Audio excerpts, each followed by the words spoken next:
Hello all my comic collecting friends, it's Matt, Comic Order 410, here to do a long overdue response to the tag video that Lightning2288 started. And I was tagged by my good friend Hippy's Collectibles, and Tom, I apologize, it took me a while to dig through my books and get this done. And also, as always, I'm behind on watching vids, so if anybody else has tagged me and I haven't seen it, I also definitely apologize. As always, I had trouble narrowing it down, so I decided to show 25 of my favorite Golden Age books, and then I'll show the rest in another video because I'm not going to make you all sit through all of that. And to help narrow this down, I decided no slab books because a couple videos ago I showed my CGC books, and I'm going to hopefully do a video of my signature series books here soon. And I also decided no hardcover, soft covers, graphic novels, or magazines to help out. But to get started here, this is Marvel Tales 125 from Atlas Comics, and it's my only Atlas pre-code horror issue. So I'm very happy to own that. Many of you know I'm a huge Tales from the Crypt fan. It's my favorite EC book. I love their stable of artists. I'm actually about 4 issues away from completing this run if you count the 3D issue. And I had trouble narrowing it down just on my Tales from the Crypt covers that I love, but this is Tales from the Crypt 27, a nice bright copy that I'm happy to own. And it's a decapitation cover by the great Wally Wood, who's probably my favorite EC cover artist, slightly ahead of Jack Davis, who I also love. And this has, as many of them do, the month-day stamp. And real quick, you know, I've always thought that brought the grade down a bit, but I'm seeing books come back from this era from CGC with date stamps that are still getting 9.4s and 9.6s. So I'm starting to think that it doesn't detract from the grade and the value as much as I thought, and maybe since it was so commonplace in the 40s, 50s, and even 60s, that if the book's in good shape otherwise, you know, it's almost like part of the provenance in the history of the book. So glad to see it doesn't affect the grade as much as I used to think it does, and I'm happy to have that Wally Wood cover. Next up, Tales from the Crypt 32. This is one of 2 Tales from the Crypt covers that were banned, and this cover is by the great Jack Davis. Very happy to own that one. Another Jack Davis masterpiece, I've shown this before, Tales from the Crypt 33. And again, beautiful cover, love it. And this issue has the Origin of the Crypt Keeper. Again, the great Jack Davis, who, you know, to me, he was the godfather of drawing in different styles and different genres. He could draw the cartoony, funny book stuff and Mad, and he could draw horror with the best of them. And to this day, you don't see a lot of artists changing styles or changing genres. And, man, he was great at it. Love this cover by Jack Davis, one of my favorites. Probably my second favorite Jack Davis cover. And Tales from the Crypt 37, beautiful image. This cover really had a big influence on Bernie Wrightson. This is Tales from the Crypt number 38. This is the other band cover, and has a chip missing out of the top of the cover, but again, Jack Davis masterpiece. And I was told by Hippy's Collectibles this cover originally had a woman's arm hanging out of the casket, which they found too offensive and wanted to ban it. And this is probably my favorite Jack Davis Tales from the Crypt cover here to number 40. Glad to have this bright copy, and really love everything about this cover. The color palettes he used, the layout, everything. The fish are kind of cartoony, but it doesn't really detract from the cover and its shock value that much. The zombie is just rendered beautifully. Love that one. Next up, this is Panic number 1, and this is EC's companion book to Mad Magazine once it started selling really well. And this issue has a pretty controversial Santa Claus story in it. This is Two-Fisted Tales number 18. It's actually number 1. It's the first issue of Two-Fisted Tales. Has some condition issues. It's not horrible, but very, very glad to have this. I'm 1 or 2 issues away from completing my Two-Fisted Tales run as well. This is another one of my favorite Two-Fisted Tales covers.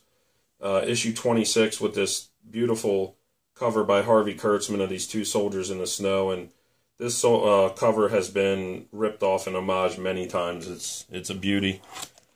And last but certainly not least, this is Two-Fisted Tales number 30. And this beautiful Jack Davis cover was voted by collectors, readers, and Overstreet advisors as the greatest war comic book cover of all time. And I think it's a beauty.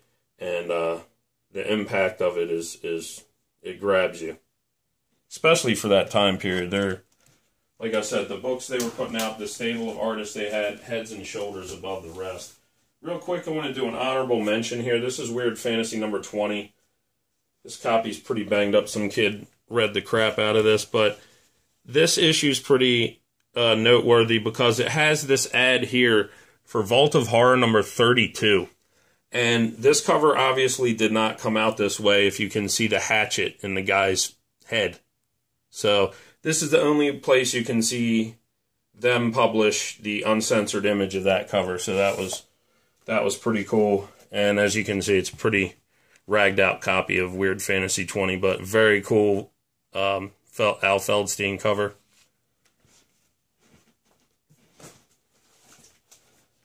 Had trouble narrowing down my sci-fi books because I picked so many Tales from the Crypt, but here's one of my absolute favorite EC sci-fi covers, Weird Fantasy number 21. Just a legendary, beautiful cover by Al Williamson, inked by the great Frank Frazetta, who's one of my favorites, and Curtis Cameron showed a beautiful copy of this in his video. Mine's not quite as nice as his, but I'm very happy to own that cover. Here's another one of my favorite EC covers by the great Wally Wood, Weird Science number 16, and has a small chip out of the bottom of the cover there, but just always love this cover, the Martian invasion and the kids hiding behind the rock. And as Captain Strangelife pointed out, this cover's iconic. It pretty much influenced the design of Martians for decades to come. Mars Attacks, The Simpsons, so many people, Heavy Metal, so many people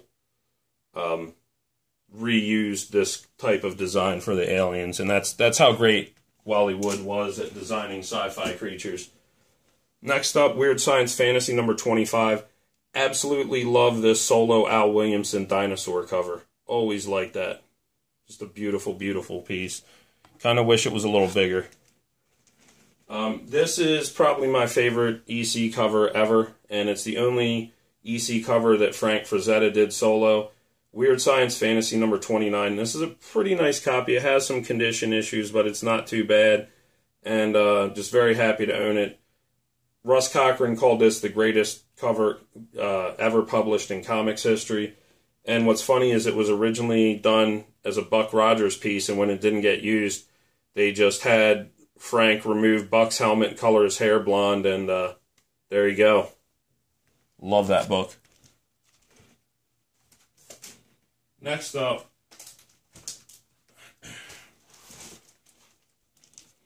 have most of my Golden Age comics are either EC or a lot of Dell funny animal cartoon books, but I wanted to show this.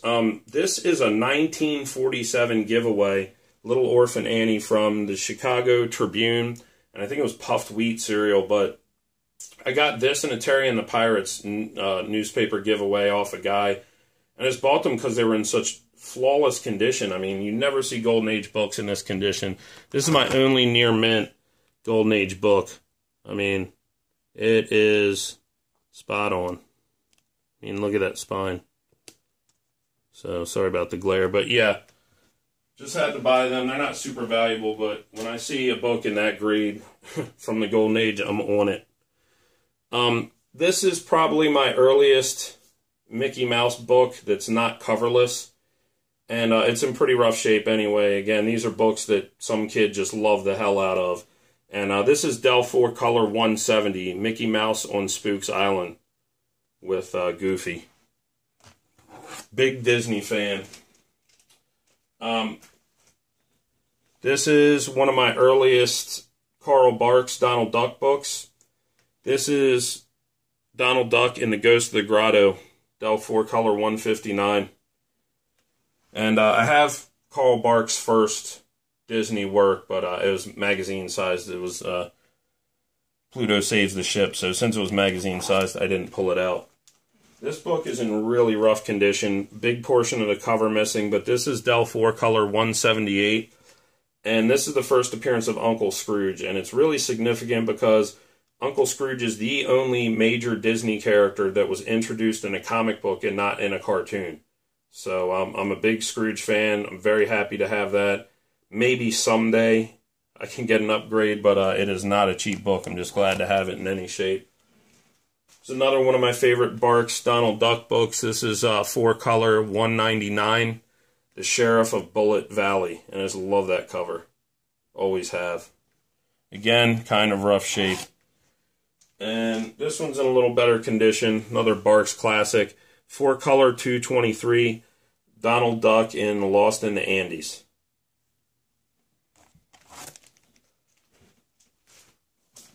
And to close things out, wish I owned more Dell Giants.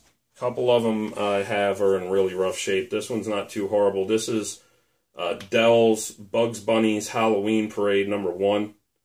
And they were oversized. Like I said, books back then were 10 cents. This was 25 cents. So that was a big hike on cover price. But they're huge, and they have the square-bound spines. So they're very hard to find in any kind of decent shape. Next up, I don't have Animal Comics #1, which is the first appearance of Pogo Possum. This is a beat-up copy. It's kind of rough. But this is Animal Comics #2. And this is the second appearance of Pogo Possum and Albert Alligator. And I'm just a huge fan of Walt Kelly and his artwork. He's the cartoonist that influenced all the other cartoonists. One of the first cartoon or comic book artists to have his work put in the Library of Congress. And here, again, it has a fox ear and a tear up on the top corner. Other than that, not a bad copy. The cover presents beautifully. This is Dell Giant Size Pogo Parade #1 by Walt Kelly. Love that cover. His line work is just so clean and so beautiful. And he's really one of the unsung heroes in comics. But that was 25 of my favorite Golden Age books. Thank you again, Hippy, for tagging me. I'm guessing most people have been tagged. It's been so long. So if you feel like making a video, cool. I won't tag anybody. But everyone, thank you for your time, and thank you for stopping by. I always appreciate it. Sooner or later, I'll show the rest of my favorite books. But till then, take care of yourselves, take care of each other, and enjoy your comics.